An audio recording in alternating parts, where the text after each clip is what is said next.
Warning, this content may be upsetting or disturbing to some audiences. Serious, Reddit, what are your creepy, unexplainable, or just weird things that have occurred in your life? I seriously found one of my pet tortoises casually munching on some leaves in a tree. To this day, we still don't know how the actual FCK she got up there. About 2 years after my uncle killed himself, we had a big 60th birthday party for my grandmother. We brought the helium balloons home to her condo after the party. One of them started following her, including going down under door frames and bulkheads, then going back up to the ceiling. It was printed "I love you, Mom." This happened about 6 years ago. A couple friends and I have decided to go out into the woods and build a base camp. We brought axes, machetes, fuel and a tent. We walked deep into the woods and spent all day cutting down trees and building a makeshift fence. We started a fire and I realized if we pour some fuel into a small can we can light the fumes at the top and create a torch. We made several torches and placed them in the surrounding woods. I was swinging at the tree when I felt something hit my back. I froze and turned out around staring into the dark forest right at the edge of lights from our torches. I saw nothing and I assumed something had fallen off the tree and hit my shoulder. I saw a rock at my feet and I was terrified now. Turning back to walk towards camp, I could hear my friends and see the light from the fire. I kept turning my head looking into the darkness. About halfway to camp a rock flew by me, missing my head by inches. We sat for a while before more rocks came. We couldn't see anyone or anything, just rocks flying into camp. Needless to say, we didn't sleep, just chilled in the tent holding machetes and keeping a big fire. There were so many rocks in the morning, the thought still terrifies me. Just so many rocks. This happened when I was living in Indonesia. To set the scene, if anyone on the minute off chance knows this woman or someone has told you this happened to them, please do pipe up. It's obsessed me since it happened and I think about this woman every day. So, we had a house for a while that was a bit like a wedding cake. On top was a little snug/nook room, a bit like a ship's crow's nest. You could see for ages around. We were in the middle of an empty, square patch of land and it backed onto an unused field, big, flat, open, nowhere to hide. A wall of about 4 foot high separated the field and my house. One day, late afternoon kind of time, I'm up there just relaxing and I hear these blood-curdling screams, "Help me, help me," all of that. A woman, probably Australian/Kiwi, screaming in English. I've never heard anything like it. From my nest, I can see her running across the field at the back, kind of limping. Pretty sure she was bloodied, effed up. Either way, she was about halfway through it when I saw her. Big field. I run down to the ground floor and towards the field and she was gone. No sign of her at all. Nowhere to be seen. Unless Usain Bolt was pursuing her, it is incredibly unlikely someone came into the field, grabbed her and pulled her back out without me having seen them. Pretty much impossible, really. I sent my house security out to look for her. I stayed in the field looking and they went towards where she came from and over the wall. She had to have come over to get into the field. We called the police and they came and had a look and they also found nothing. Posters went up and stuff, nobody got back to us or anything. Fuck only knows what happened when I was coming downstairs, but I know it can't have been good. Still freaks me the FCK out. A few years back I was falling asleep with my wife cuddled up to me on my left side. I'm at that point where I'm just starting to fall asleep but still very slightly lucid. Suddenly the hair on my body sorta stands up, I feel this chill, and then I hear this weird almost whisper in my right ear. The next morning my wife says she had this weird dream. She says she dreamed she was in bed and her old childhood friend was standing at the foot of the bed. He climbed onto the bed and began whispering in my right ear. About 10 years ago, I was at a relative's house, a cottage in a small Michigan coastal town, for my summer vacation. She was almost completely deaf. Without hearing aids, she was completely deaf. This is important later. I had gone out to see the 4th of July carnival and arrived home at 11 o'clock. My relative went to sleep at 8 o'clock every night at the latest.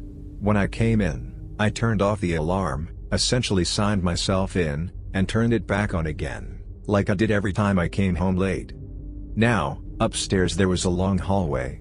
At the end of it was the door to a patio overlooking the backyard. We never used it because it wasn't up to code. The house was built in the late 1800s, and many aspects weren't worth the money it would cost to fix them. When I walked in that night, the chair was propped against my bedroom door instead, leaned underneath the doorknob as if to keep someone from exiting. I bolted for my relative's room to find her fast asleep. Her guard dog was also asleep. They called the police anyway. When the cops arrived, they moved the chair and attempted to open my bedroom door. It was locked. The doorknob was original to the house, and there was no key for it. So the cops and I walked out on the front balcony and used my key to open the sliding doors. The cops searched the entire house and found nobody, and nothing was missing. I have no idea why there was a chair barricading my bedroom door, and why it appeared locked when the lock wasn't even turned. Nobody knew why. I had trouble sleeping in that room after that. The police kept an undercover cop outside for a week since my relative was a beloved member of the community. Nothing fishy happened. A few other creepy things happened in that home, if anyone is interested. I'll get things started with something that popped into my head that I haven't thought about in years. Back when I was 15, maybe 16, I was at my grandparents' house where the whole family would get together pretty often. So, there were 17 of us all hanging out and no reason for anything creepy to happen or let imagination create things. As I was walking past the sliding doors that go outside, I see clear as day a man sitting on one of the railing facing outwards. He was blue-hued, almost glowing. I quickly went out and looked over the edge, but obviously found nothing. It's just one of the weird things to happen in that house. When I was in middle school, I was a latchkey kid. Working parents, only child, middle-class house in the suburbs. About as white bread as you could get. Anyway, this one week in the spring, I suddenly and inexplicably got terrified of the basement. I had no idea why, and it wasn't like I was normally scared of these things. But, like 3 to 4 days go by and I'm constantly freaked out because of the basement. It started affecting my sleep. Then one night around supper time, my mom asked me to go down to the cellar and grab some potatoes or onions or something, I don't remember what.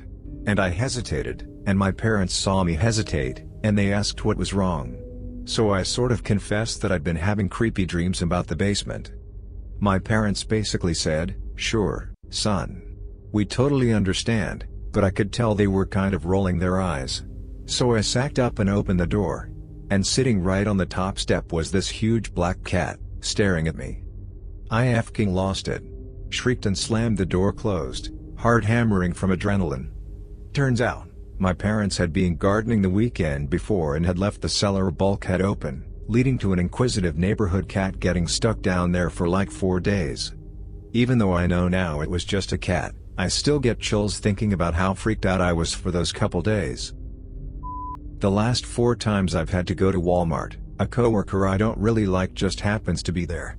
Not just after work either. I was there at 5 a.m. the other day picking up some emergency paint because my house was being shown at noon and he said hi at the entrance. A week earlier I walked in at midnight to buy some booze because some friends from out of town came to my place for a surprise visit and lo and behold, there he is buying light bulbs. BTW, no, I don't work at Walmart. I was at a sci-fi convention in the late 1980s. A friend of a friend was looking for said friend. I told him I hadn't seen him recently. He asked if I'd come with him to witness something. I said, sure. We went to a hotel room where a bunch of people had gathered. We were to witness some guy levitate. He was a young Indian man in normal clothing, jeans, dress shirt, but barefoot. His assistant started chanting stuff, and soon, the guy in jeans started to go into a trance. Then his assistant invited us to check for tricks. We were allowed full access. We could check under, over, or behind him. We could touch him, pull or push him. There were a few of us in the room, and we checked for wires, poles, anything. Me and the friend of a friend tried to push him. First back and forth, then from below. The Indian man's surface, jeans, shirt, or skin, seemed oddly tense, like thick sculptor's clay instead of cloth or skin. He didn't sway, turn, or vibrate oddly, like if he was on a platform of some kind. I already knew various magician levitation tricks, but as far as I could tell, he was using none of them. He was fixed in space. It had to be a trick of some kind, but to this day, I never figured it out. It was explained that he was in a transcendental state of some kind, and there were books and tapes you could purchase to learn more about this type of meditation. This made me further think it was a trick. After a rather pushy sales technique, Me and the friend of a friend left. We had no money. We talked at great length about it, but to this day, no idea. I've posted this before, but I think this is a more appropriate place for it to be read. Last year, my family went camping at the same park we go to every year. Usually, we also get the same site which is close to the bathroom and showers. This year, we booked a bit late, and we were placed way out in the back of the park, which is a fairly secluded area surrounded by woods. The first night we were there, my nephew woke up in the middle of the night, woke up my sister, and told her there was someone outside the tent. She said something, then leaned up on the tent. He got scared and pushed back. She got outside, and there was nothing to be seen. The second night, we had a few friends over. They brought their dog, who was the most well-behaved dog I have ever met, both with humans and other animals. We were all sitting around the fire when the dog started barking like crazy. She was tied to a picnic table sort of away from the fire/people. When he took the leash off the table, she went crazy and pulled him toward the forest. She actually pulled him a good 10 feet. He obviously wasn't expecting her to do that. She has never acted that way before. I decided to grab a flashlight and check out the forest in the direction she was pulling. She has seen squirrels, raccoons, cats, etc., and never had she acted this way. Everyone took note of how odd that was, but again we just dismissed it as nothing. It did spark up a conversation about the thing outside the tent from the previous night though. The sky was lighting up, the thunder was loud, and the wind was crazy, obviously unrelated to the eerie events, but relevant to the story. We spent a good hour setting up tarps, covering the chairs, etc. I was the last to get in because I had to pee.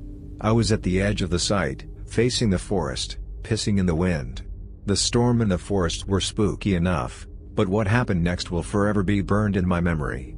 From the forest, I hear the sound of a little girl singing.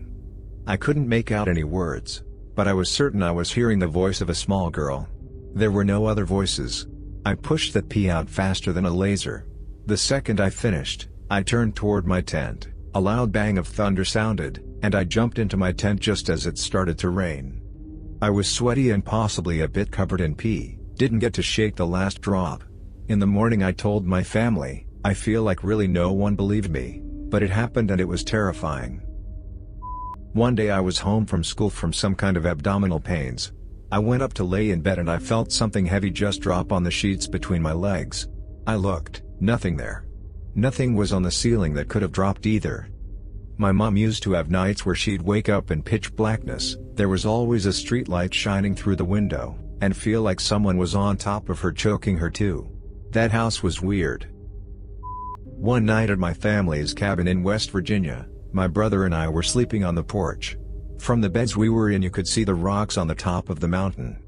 We could hear from all the way in our beds that somebody on the top of the mountain was making a hoot or a fake owl call. Meanwhile, on the gravel road leading up to the house, we could hear footsteps. We ran inside and our parents told us to sleep inside, but that they didn't think anything of it. The next morning they asked us why we were walking around outside, and when we said that we didn't go outside they looked worried and said that they also heard footsteps outside. When I was 17, our neighbor's son died from a drug overdose. He had just graduated high school the night before. I had seen the guy around but never really interacted with him. However, his dad and mine were the typical close/helpful neighbors, so I had developed a slight friendship with his father. He asked if I wanted the things and I said sure. It was pretty awkward, but I felt like he needed me to have them. In the box was a pair of light blue and white Jordans, pretty old, but I figured I could use them for weed eating and typical yard work. That gave me chills, not sure why. It took me realizing his son had written on the shoes to be weirded out by wearing them, but it did. This wasn't the creepiest part though. It was so strange because I didn't feel fear, more like a weird safe feeling. I blinked a bunch of times and I could make out Nathan, just staring at me. It took a few seconds, but then I smashed the hallway light switch as hard as I could and he went away. If you made it to the end of the video, thanks for watching. Don't forget to like, subscribe and share, and we will see you in the next video.